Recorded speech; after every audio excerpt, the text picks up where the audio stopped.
Welcome to Shamanic Freedom Radio on location, and me being a bit on the Mr. Bean side on the odd occasion, I forgot to bring my discs to record this interview at all, so there's a paradox for you. But luckily enough, Neil Kramer is a very prepared person, and yeah, Neil, welcome back again to Shamanic Freedom Radio. It's great to be here with you, Niall.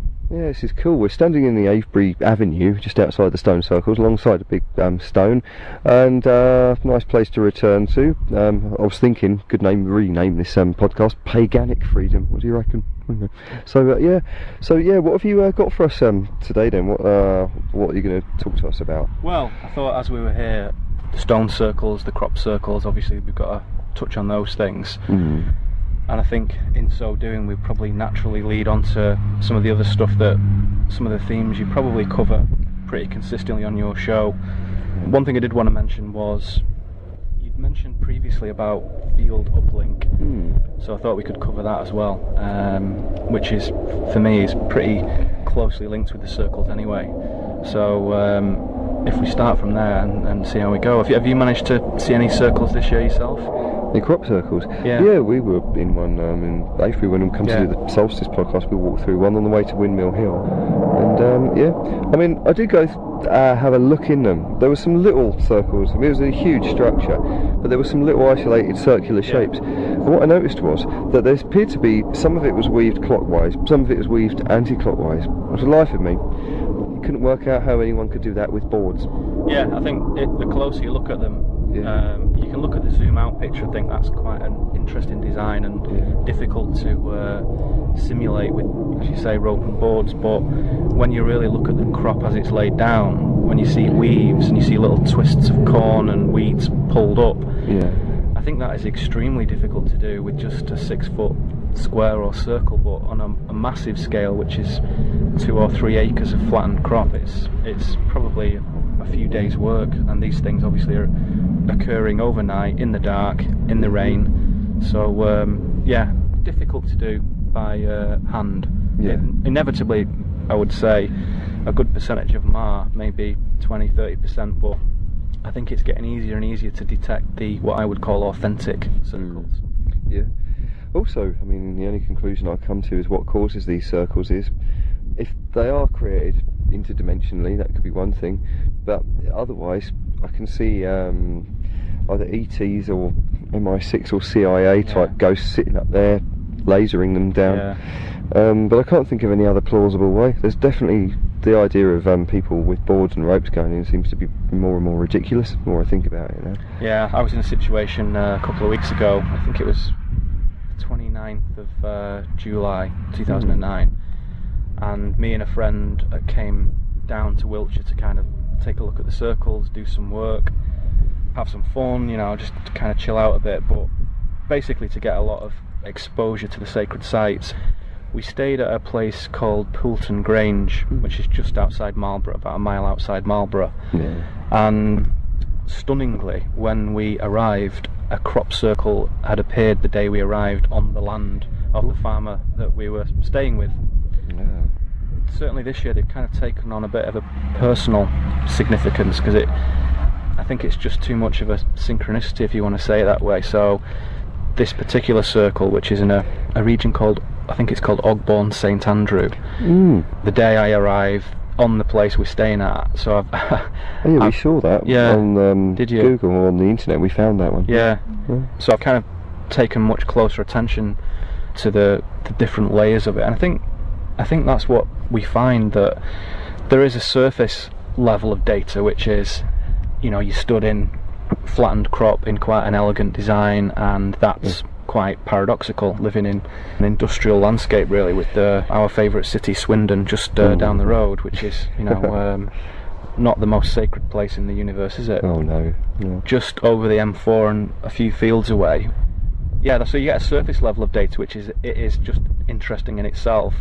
And then there's another layer below that, which is that very often they contain things like star maps, comet trajectories, details of planetary movements, which are quite difficult to spot even with computers and astronomical devices we have today. And there is quite a famous case of one affecting information about a comet that came into the system and kind of exploded, and for a brief time it was the brightest object in the sky. I don't know if you heard about that one. Yeah, it was a couple of years ago or something, I can't quite remember, but this particular crop circle detailed that by virtue of the planetary positions, and I think that's documented on the web by a guy called Red Colley. I won't say what his real name is just in case.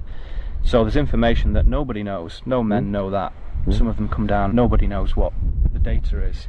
But as you proceed down it, you get to even deeper levels of data, which there's a guy called Freddie Silver who wrote a very well respected and credible crop circle book called Secrets in the Fields, and he really describes them as temples, and rather than going to the trouble of shifting stone and building a temple over 100 years, we have a temple basically beamed into the field, and so it is a sacred space there and then as coordinates at that moment in time. So you essentially stood in a piece of sacred geometry. There's levels beyond that, but perhaps beyond the scope of what we're trying to do right now. But depending on who you are, if you're a scientist, you may never give it any serious thought whatsoever and just think it's a load of horse shit and never bother. If you're open-minded, you may come and take a look and consider it. If you're a kind of new age woo-woo person, you may come and take your clothes off and dance around, and that's fine as well. So there's something for everyone, I think. Yeah. Well, I had a bit of an argument with a few people that wouldn't accept what crop circles were about, and I remember talking to them and saying, what if you make a mistake? And one person said, yeah, but you could make a mistake and then you can just go and correct that mistake by making another shape around it.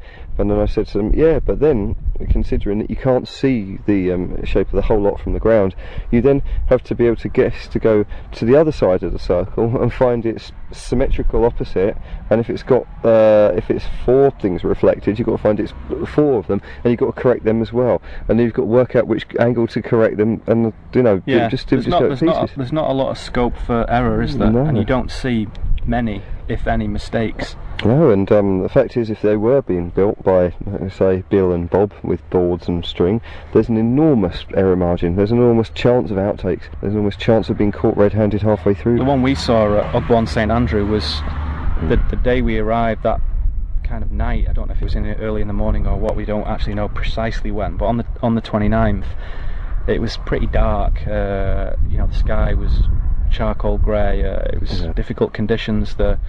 When we walked into it, the ground was just slippy, dirty, difficult. So you're not talking about a sunny field with a blue sky in perfect conditions. It was windy, rainy, wet, dark. So that adds to the complexity, doesn't it, for someone who's wanting to hoax them, shall we say? Yeah, they're not going to be wanting to get out of there very quickly. Yeah, that's right. Yeah. But the only conclusions that I really could come to, I've already said this, is either they're appearing or they're being beamed from something, and there is a possibility that maybe ETs could be beaming them. Well, yeah, I think Freddie Silver's view is, you can check this out for yourself, I won't try and kind of quote him because I've not kind of covered his texts for a while, but I do share his views that through humanity's history we do see the presence of what some people call watchers, or divine beings who kind of keep an eye out for us, and early Christian literature would perhaps use the word angels, which is something I kind of stay away from, to be honest, but it's potentially the same thing. And just in true Star Trek fashion, there is a universal law which is non-intervention. So if they watch our species making a balls up basically and being destructive, they cannot come down and say, sorry humans, you've made a mess of it, listen, this is what you need to do. That would not help us. Just as in the same way if somebody kind of came and did your maths homework for you, you don't actually learn. So what they do is they put subtle messages into the crop, which those of a materialist reductionist mindset would immediately discard anyway. So they're only available, these messages, to people who are intrinsically open-minded. And these messages, as some researchers would have it, can be beamed with effectively what we would call intent, which is an electromagnetic phenomena which could present itself as sound or light. So as light would touch the atmosphere, it would become almost like a sonic wave. And it has been shown in various academic circles that the crop can be superheated using water and almost like microwave bent at the nodes. So it's like taking water from 0 to 100 degrees C in a nanosecond and using that almost to sculpt the crop over. So in a very, very short space of time, using this probably very old technology, but we don't have it here right now, you can paint a design into the crop using the natural phenomena of what's around. And here where we stand now, we're on basically kind of chalk downland, and there's a lot of underground waterways, there's a lot of ley lines, so the energies required, i.e. electromagnetic energy and water, is here. So using the medium of the wheat, you could conceivably put geometry into the fields from a long way away. Oh, that's cool. I know they've been around for a long time now, and well, I mean, everyone who listens to this show knows that Britain is one of the most surveilled countries in the world, probably from space as well as CCTV cameras. And now with Google Maps, Google Earth, there are many things looking down from above, and there's no reason for why. If the crop circles are being caused by, like I say, Bill and Bob with boards, they would have been spotted. These people not only would have been spotted, I think they would have been rounded up by, like I say, MI5 or MI6. They would have been given an ASBO. I've spoken about ASBOs before on the programme. They know what I mean by that.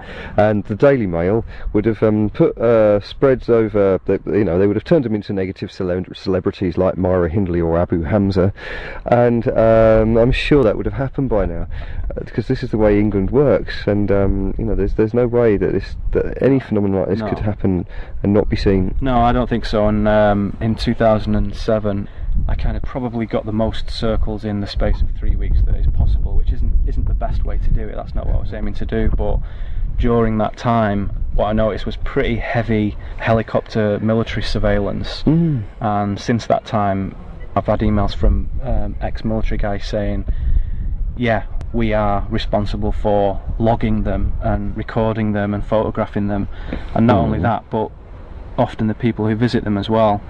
So despite what the military's kind of public facing line says, they definitely are interested, because I've sat at the edge of a field and watched Lynx helicopters fly up and down 25 times. So they're using surveillance helicopters to get a map of what's on the ground.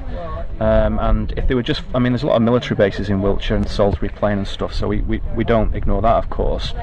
But if they were just flying by or doing manoeuvres, they wouldn't be consistently doing it over, these 1 in 1,000 fields where a crop circle appears. So they are interested, and I've seen it with my own eyes. And on one occasion, I have been present when the chopper of so-called buzzed the people in the field, which means flying low at high speed. So I don't quite know why they would be doing that, and I don't think that even the kind of meat-headed sort of guys who are at the bottom of the rung would get away with that too much, because these choppers are sort of multi-million-pound pieces of kit, so they're not just fucking around in them. It's difficult because at the end of the day you have to kind of get in the field, take your shoes and socks off and walk around them and have a look at them to really connect with them. What goes on in terms of how they're made, I've suggested one possible way that could be, and of course we know that you can do them with ropes and boards, and there are a few videos floating around of orb activity, these little spherical things flying around the field, and there's an old Oliver's Castle video if you look on YouTube, and you can see that, which is, some people say is a hoax. The guy who made it said it's a hoax, and then somebody suggested that he was forced to say that. So we don't know. It's very difficult, and I think spending your time trying to figure it out and prove stuff is probably time thrown down the toilet, really. Yeah. For me, what they bring is, and I've spoke about this elsewhere recently, is they bring paradox to your life, which having had a chat with you for an hour in the pub, is kind of one of your favourite things, really, isn't it? Oh yeah, no, I do like paradoxes. Because the people that I refer to as left brain prisoners, I do like doing their heads in for fun. I know it's a bit mischievous of me, but even for an open-minded guy like yourself and Anna here, who we shall speak to shortly, I believe, it brings the edge of the operating system, doesn't it? So all the things we think we know, and all the programs we run in our mind, and all the belief systems we carry, when you encounter a crop circle, you bump up against the edge of your operating system, which suggests the limits have been reached. So you need to consider what that means for you in your own life, subjectively. Yeah, well, I had a time once when went out for was it a mescaline trip in Epping Forest overnight, and it was a frosty night, and it got down to sub-zero, and I stood on ice. I knew I stood on ice. I mean, you know, it was quite obvious when you do. There was frost everywhere, and I could feel the feeling in my legs disappearing and going numb. So it was very obvious that the temperature was going to be 0, -1, -2. So I went and told a very particularly left-brained flatmate that I had at the time that it was freezing. It was below freezing where I was, and he told me that it was impossible for it to be below freezing because he checked the weather on the internet and everywhere said that the weather was above 2 degrees, so therefore it's not possible. So he completely discarded direct experience. There's a lot of people that do that. There is, and that is a perfect example of a restrictive operating system, where palpably what you feel with your body and what you see on the screen are at odds with each other. So I mean, it's funny you say that about the weather, because certainly this year we have been absolutely soaked to the skin at 10:30 a.m. and then at 12:30 p.m. we've been baked. We've been sat there and it's been absolutely red hot. And I have noticed, keeping an eye on the weather, so for travel purposes, that the weather is so consistently wrong by the main sort of 3 or 4 people who do it. Like in the UK, it's the Met Office largely, isn't it? And it's just wrong every day. It's wrong in Cheshire, where I live. Down here in Wiltshire, further down in Somerset, it's just wrong every single day. I think that the weather system is changing, and their records, which after 3 days forecasting anything beyond that is just based on previous data, is no longer relevant. I think the weather system is morphed. Yeah, I think it is. I'm not sure about what to think about global warming or climate change, because on one hand I think there must be something there must be something plausible there, because if we've come along, we have put more CO2 into the atmosphere and we have polluted them, we're going to have some effect on it. But I also think that a lot of this has been exaggerated or been told half the truth. There is some manipulation on some other level, because there's a new green economy that they're trying to build. The greed heads are trying to build, if you like. It's an excuse for taxation, isn't it? I mean, you can be very cynical about this stuff and delve into the shadow, shall we say, and for example, it's pretty clear that the Rockefeller Foundation basically funded feminism, and they did it because they wanted to tax women who previous to that were not being taxed because they were sat at home. So getting women into the workplace was not an act of liberation, it was an act of taxation. That's an extremely cynical viewpoint, but if anybody cares to track that information down, it does seem very compelling to me. And similarly, the whole green movement, which was just a joke in the kind of 70s and 80s, anybody doing that was considered a tree hugger and a bit of a hippie, weren't they? Now it's very fashionable, and the reason is because taxation, again, is an opportunity for these people. So the data, if you analyse it as objectively as possible, and you zoom out, not just on the Earth, but to the other planets as well, there is data out there that suggests that every planet in the solar system is heating up, and it's part of a natural cycle. And although we're not helping things, we could pump out as much shit and CO2 as possible, and we still wouldn't be able to be responsible for the natural melting and re-establishment of the ice caps. That's a normal thing, it happens all the time. So the data that you see on BBC and CNN is just garbage, to be honest. You have to do the research yourself and take a look at it, and when you do, you find that it only makes sense as part of a very, very, very long cycle. Saying this is the warmest year in recorded history means nothing at all. What you've got to do is look into the geological record, look into the fossil record, look at what's happening on Mars, and look at what's happening, further out into the other distant reaches beyond the immediate planets, and you see that there is a pattern that is everywhere. As we move back toward the centre of the galaxy, as the alignment increases back to this kind of huge 26,000 year precessional cycle, cosmic radiation coming onto Earth increases. It's nothing to do with cars.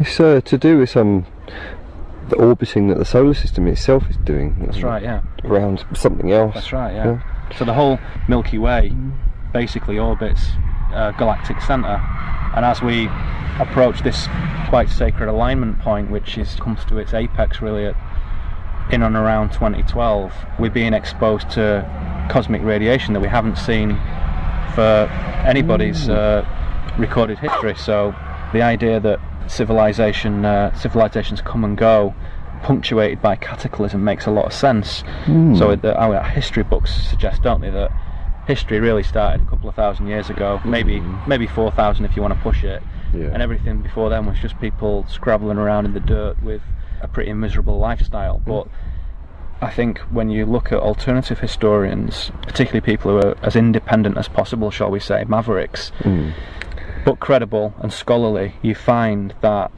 civilization comes along, the graph rises in complexity and sophistication, and then falls off. And every 2, 3, 4, 5,000 years that is repeated.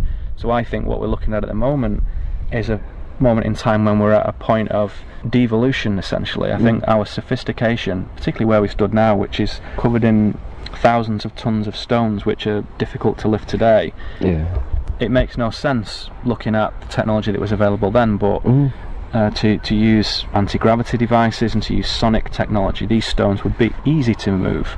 So you're talking about a civilization that was more advanced than us, that is responsible for, we're actually studying what's known as the avenue now, aren't we?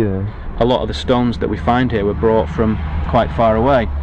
Certainly at Stonehenge that's the case as well. They're from Wales, aren't they? They're brought here for the properties and what they contain, which some of them have a quite high quartz content, some of them have a magnetite content, and certainly with quartz it's a substance that anyone who's interested in crystals is well aware that it's programmable. Anyone who's interested in technology is aware that it's programmable. So what we could be looking at is a huge file server, effectively. It's just that we don't currently have the technology to access it. No, that's true.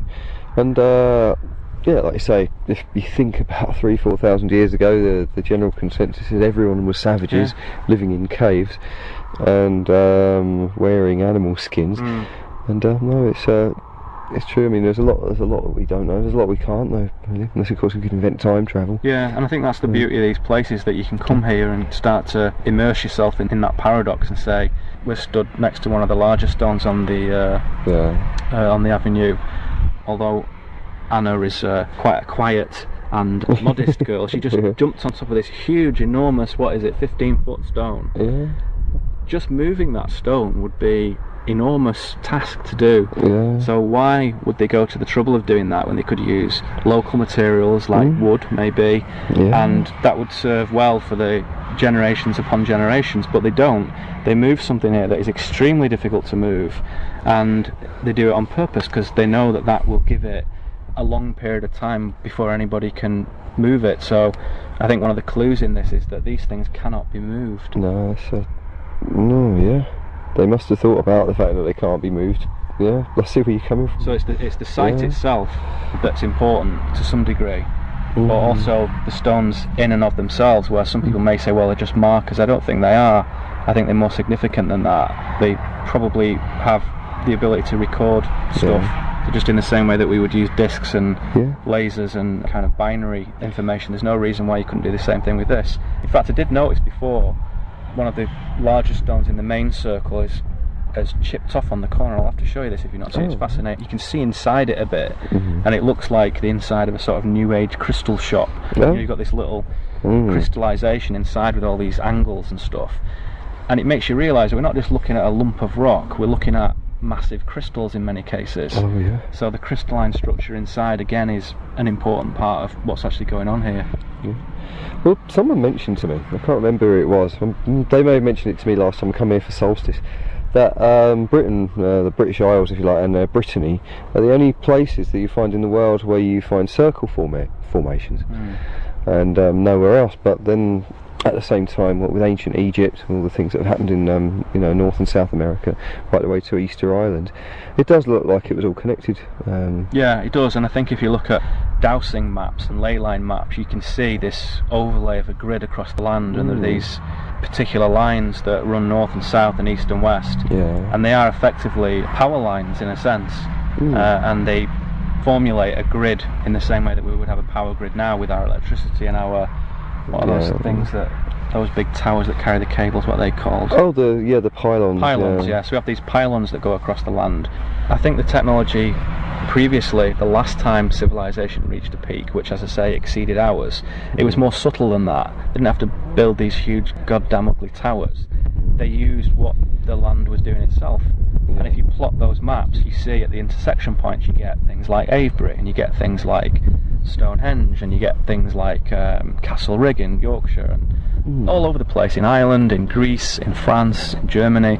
These structures are along very specific lines, and I mean, there's lots of authors who go into this in detail, but you find certainly in when the Romanists came, the first thing they did was dominate those sites, those intersection points, where you find cathedrals and churches and monuments and temples, whether they're Christian, whether they're pre-Christian. There is a knowledge that they know that they're on an important point. They're not just at the edge of the village, they're not just in the middle of London for just random reasons, they're on very specific energy points.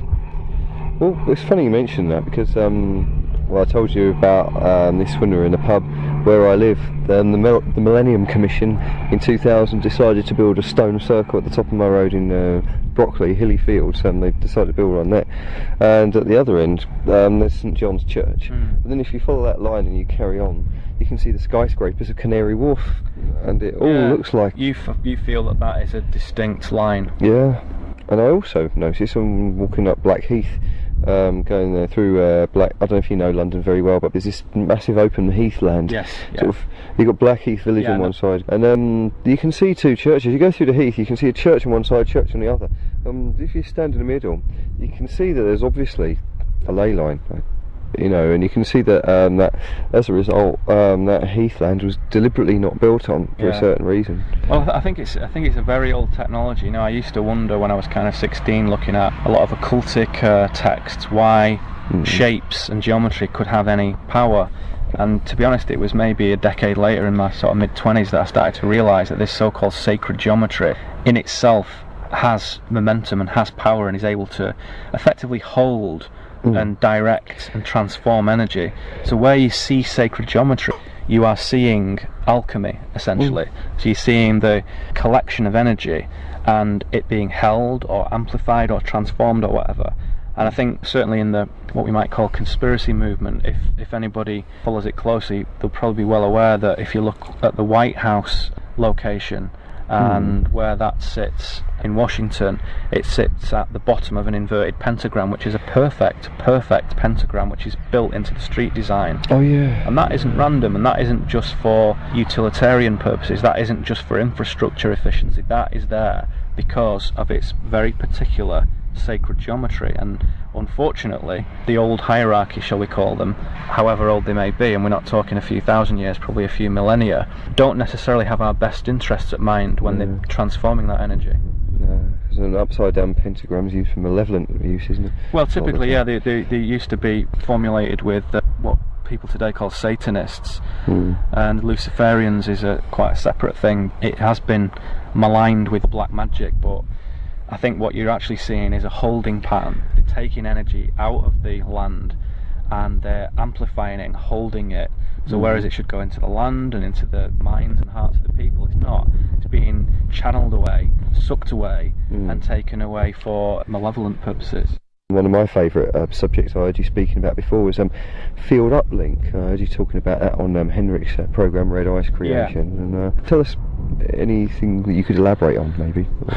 What I tend to do is take pretty ancient knowledge when I encounter it and just give it my own terminology. So I kind of do that quite a lot on my website, The Cleaver, which is where I put all my essays. And I come across terminology like chi energy, and some of the terminology from a physicist called David Bohm I'm particularly kind of fond of, and he has the implicate order and the explicate order and enfoldment, and I kind of quite like some of those terms, but occasionally I come across pretty dense language which actually Anna's probably much more qualified to go into than me, particularly in physics, where you encounter a lot of very specific terminology, which really just alienates people who aren't interested in that kind of thing. So field uplink is basically the notion that there is a field of consciousness which conducts itself into the individual, and what we consider as the brain as the engine of consciousness is not the case at all. For a long time now I've felt that the brain is essentially a sort of transmitter receiver radio basically, but with the ability to access lots of different levels of information. And what we're doing is we are channeling consciousness from the field, shall we say, in quotes, into our individuated experience. So when we think, we are pulling information in from the field. When we love, when we hate, we are putting the energy into the field. So it starts to make a little bit more sense of what we were talking about earlier with the sacred geometry. Why would you gather 200,000 people together and create hate or create ecstasy? And it's because you are uploading and downloading it into a collective space that everybody accesses all the time. It also ties in with the kind of idea of non-locality for me, which is again the notion that consciousness is not local here in our heads as we sit and talk to each other as Neil and Anna and Niall. Instead it is something that we are conducting into us as we sit here, and it doesn't belong to us, it's something that we bring down. So field uplink, actually specifically that part of it, is probably best understood in an entheogenic context, where in certain situations, particularly with things like LSD 25, you can get a kind of transcendent bliss experience from time to time, where the individuation of consciousness is obliterated and you just go into the field and you feel part of everything, and you begin to understand that all the things we see around us, all the separate objects, are in fact one complete undivided flowing system. And when we see that, we understand that the old talk of oneness and everything is one and there is no self is the case, but in my view it has to be experienced. It looks very nice on paper, but the only opportunity you get to experience that in life is occasionally in extremes of emotion, particularly positive emotion, shall we say, like love and ecstasy and bliss, but more often in a concentrated form in meditation and by ingesting power plants, shall we call them. And the more organic, in a sense, the better. So in Europe our plants really are mushroom related largely, but because of kind of cheap international travel in the last century, we can know about ibogaine, we can know about ayahuasca, DMT in its crystalline and its more natural formats, as you know, with an MAO inhibitor as a tea and so on and so forth, and also the sage plant, Salvia divinorum, which is something I'm particularly interested in, which again is region specific in a sense, but these things do provide the ability for the brain to retune and just to move that dial from its customary, you know, radio 1 crap position, to be able to switch to other things and to go to other spaces which are all here, all present as we stand here now. I mean, we're looking at fields and we're looking at stones and there's a little road running by us, but this is just one station on the frequency, and lots of people talk about this, but field uplink is the ability to move from that back to the field, retain a sense of individuation and move to another point in time. So if you take a very organic, gentle, say salvia extract, you can go with yourself, so to speak, into the field, and it's possible to look at some of the geographical characteristics of where that plant is from. So very often ingesting salvia, you will see a very, very organic experience of what is in Mexico, where it comes from, even though I'm sat in Cheshire, in the north of England. And that is because, let's relate that to Sheldrake's formulation of morphogenetic fields, where the actual substance itself creates its own powerful multi-dimensional habit field. So all we're doing is tuning into that field, and it's not region specific, it's not local, it's something that exists everywhere at once. Yeah, well, I noticed from different back when I could go to Camden and buy the mushrooms, I used to go to Epping Forest in the middle of the night and take a lot of them, but whenever I took different strains, like the Colombian ones or the Indian ones or whatever, I would feel different. I would, and they would be very distinctive, and I would always come back to that feeling. Like one feeling was with the Colombian mushrooms, I would take enough of them that I was completely trippy and completely altered, so that I was virtually having a stand-up dream in this mad alternative wonderland, you know, in the middle of the night, and I would feel these entities, and they were like one of the things that I would feel like were the salivating tongues and the sharp teeth of entities that were higher in the pecking order, waiting to eat me. That doesn't sound very nice. Well, it didn't sound very nice at the time, but it wasn't too scary. It was quite insightful. it made me feel like what it would be like to become another member of the animal kingdom, or to become, you know, how can I say, part of the food chain, away from the ego, away from the old artificial means that we use to keep ourselves. And this so maybe the teaching is that we're not top of the order. No, we're not. Certainly not in a multi-dimensional space. Yeah. And whenever I thought of this thing in a human or secular context, this feeling would then become the idea of being in prison and being beaten up by harder blokes than myself. Right? But it was like the Colombian ones would take me there, but it wasn't, like I say, it didn't put me in a bad trip, and it didn't appear to be any other way except just purely educational and insightful. It never made me feel negative. I was just aware that this thing, but the feeling itself was quite, in a funny kind of way, quite a good feeling. So if you take other mushrooms, do you get a more pleasant and gentle experience if it's something from under a tree near your home? I've not actually tried doing that. Local mushrooms. Oh, I haven't had any in for years, but Liberty caps. Yeah. Like that. Well, I haven't had any in for years, and I really don't know. I mean, I did try looking for a few, but I haven't had much luck. Because there is sense in considering where the plant grows in proximity to you, only in the sense that it can bring specific relevant resonance because it's from where we are. So as physical beings as well, that is a important part of our multidimensionality. We are physical, we are expressing energy in a physical form. When that's the case, we have to consider the fact that other things that share space with us have a harmonic with us, if you like. I know you play guitar, I do too. You know what it's like if you... The other day I was sat in a music room, and as I played one of the strings, it was affecting the snare skin on a drum kit that was nearby. It resonates the room at that frequency. That's right, yeah. And so similarly, that's what I feel that some of these sacred plants are there for, to say, well, I can teach you about the depths of the jungle in Peru. I can teach you about the desert lands in Africa, but I can also teach you about the woodland of Europe, and I can also teach you about where you live.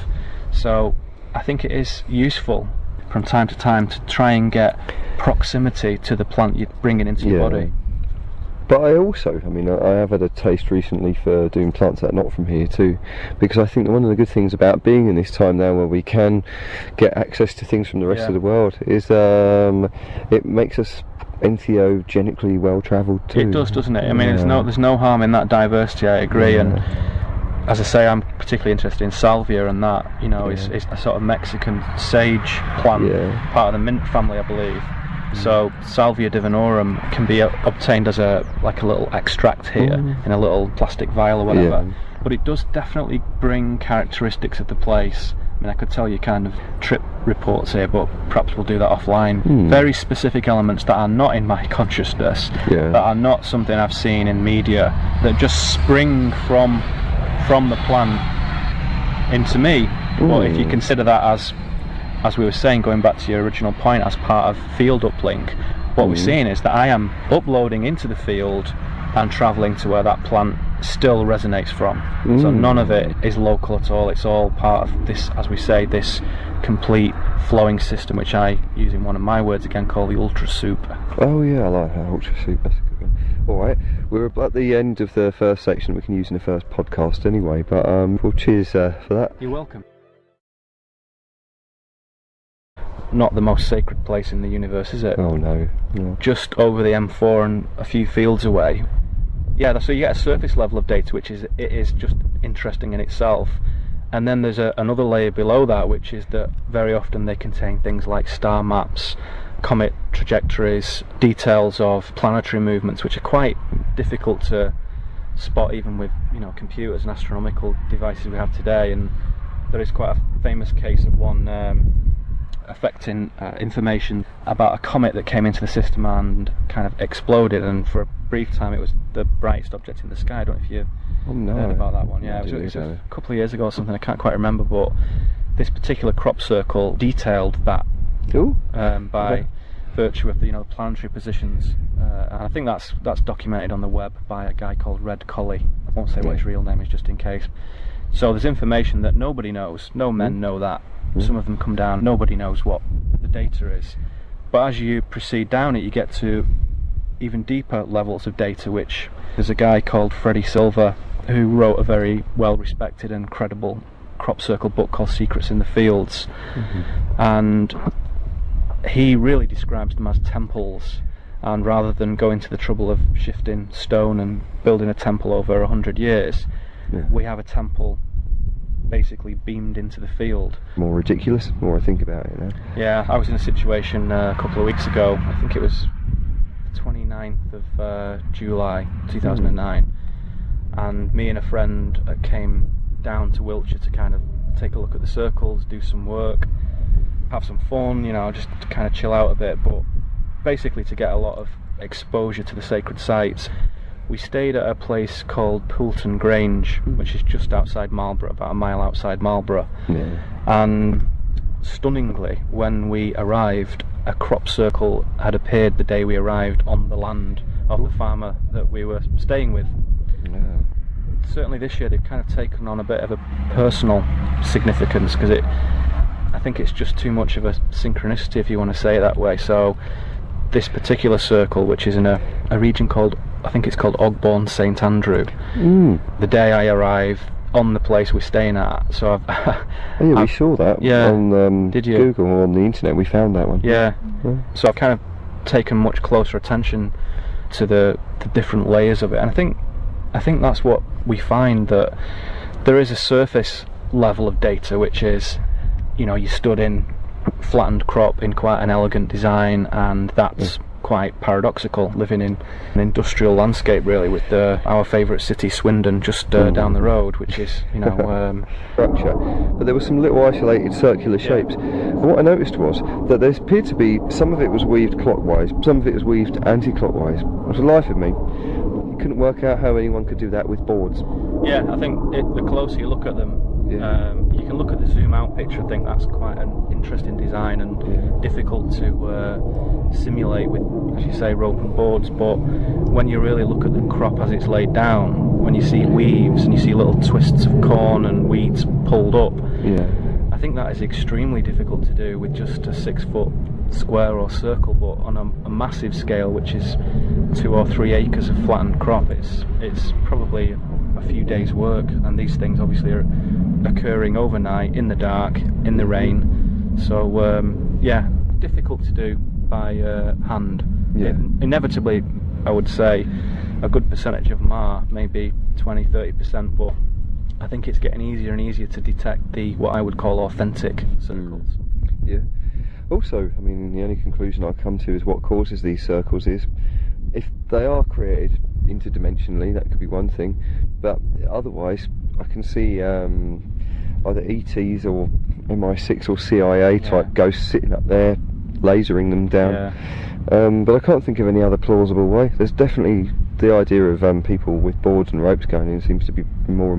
Welcome to Shamanic Freedom Radio on location, and me being a bit on the Mr. Bean side on the odd occasion, I forgot to bring my discs to record this interview at all, so there's a paradox for you. But luckily enough, Neil Kramer is a very prepared person, and Neil, welcome back again to Shamanic Freedom Radio. It's great to be here with you, Niall.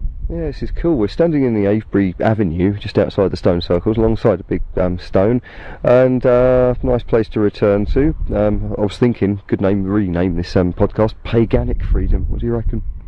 So what have you got for us today then? What are you going to talk to us about? Well, I thought as we were here, the stone circles, the crop circles, obviously we've got to touch on those things.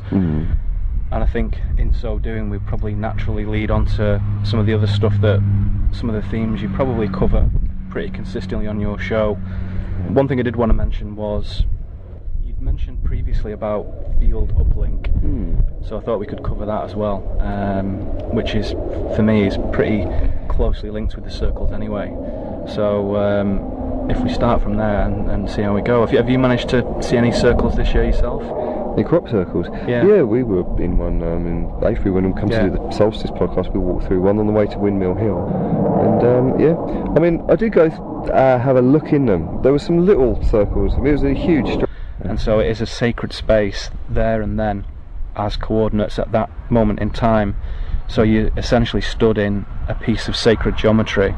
There's levels beyond that, but perhaps beyond the scope of what we're trying to do right now. But depending on who you are, if you're a scientist, you may never give it any serious thought whatsoever and just think it's a load of horse shit and never bother. if you're open-minded, you may come and take a look and consider it. If you're a kind of new age woo-woo person, you may come and take your clothes off and dance around, and that's fine as well. So there's something for everyone, I think. Yeah. Well, I had a bit of an argument with a few people that wouldn't accept what crop circles were about, and I remember talking to them and saying, what if you make a mistake? And one person said, yeah, but you could make a mistake and then you can just go and correct that mistake by making another shape around it. And then I said to them, yeah, but then considering that you can't see the shape of the whole lot from the ground, you then have to be able to guess to go to the other side of the circle and find its symmetrical opposite, and if it's got if it's 4 things reflected, you've got to find it's 4 of them, and you've got to correct them as well, and then you've got to work out which angle to correct them, and there's not a lot of scope for error, is there? No. And you don't see many, if any, mistakes. No, and the fact is, if they were being built by, say,